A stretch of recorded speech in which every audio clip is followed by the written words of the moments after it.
Bonjour, ici Romain Desrosiers, bienvenue sur ma chaîne Entraîneur de bridge.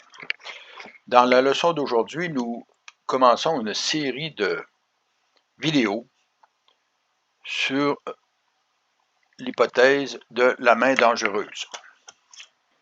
Ici, la main dangereuse est ouest, puisque l'entame de la dame de pique permet de penser que ouest a la plus longue couleur en pique, qui commence probablement par dame valet 9. Il peut avoir 5 cartes de pique.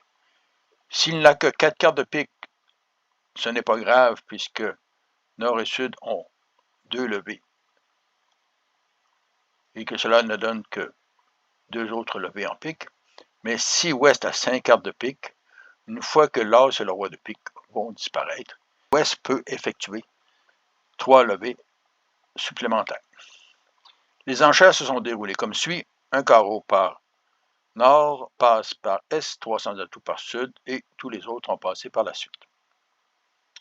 Sud regarde ses gagnantes et ses perdantes.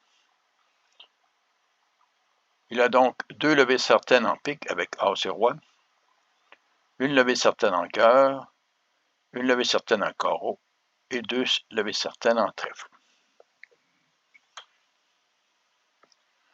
2 plus 2 plus 1 plus 1 donne 6 levées. Il a besoin de 3 autres levées. Donc, il a nécessairement besoin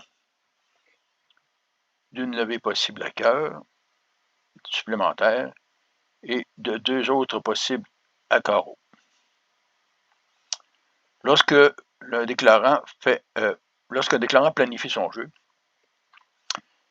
il prend toujours pour acquis qu'une finesse, par exemple ici, le cœur, la dame, vers as, 10 et 9, sera perdue.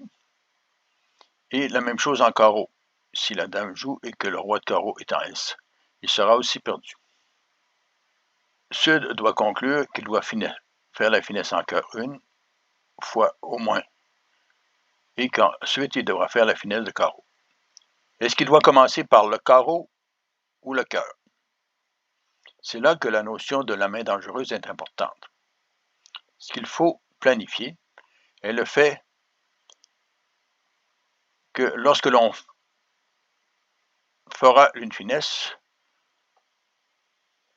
ouest ne devra pas prendre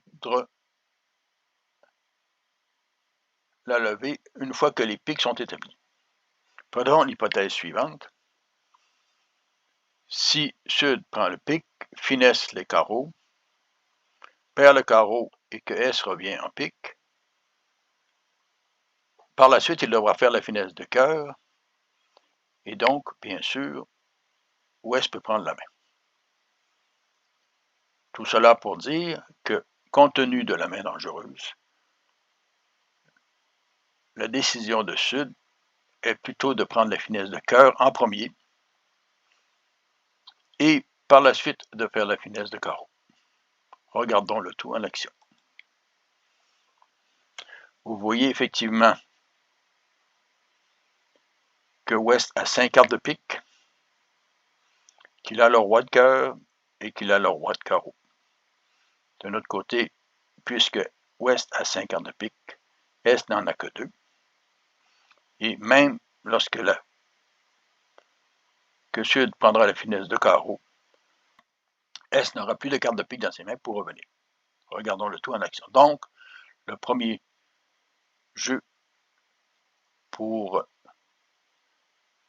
sud est, au lieu de prendre le roi de pique en premier pour faire la finesse de carreau, il prend plutôt l'as de pique en premier, puis de la dame de cœur,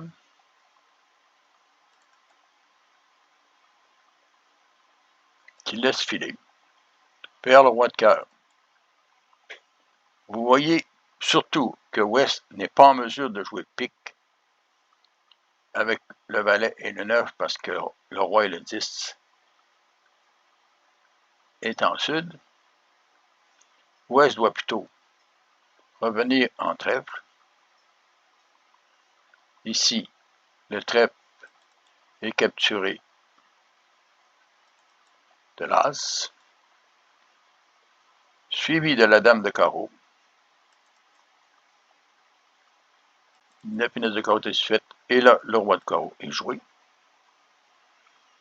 Et même si Est revient pique, Sud n'a qu'à prendre le roi de pique et à faire se lever certaines 3 levées de carreau, 2 levées de cœur et une levée de trèfle. Pour réussir son contrat, il n'aura donc perdu qu'un pique et un trèfle et les 2 finesses. Je vous suggère donc de vous abonner pour prendre connaissance des autres vidéos. Vous pouvez aussi vous rendre sur le site entraîneurdebridge.com et à la prochaine.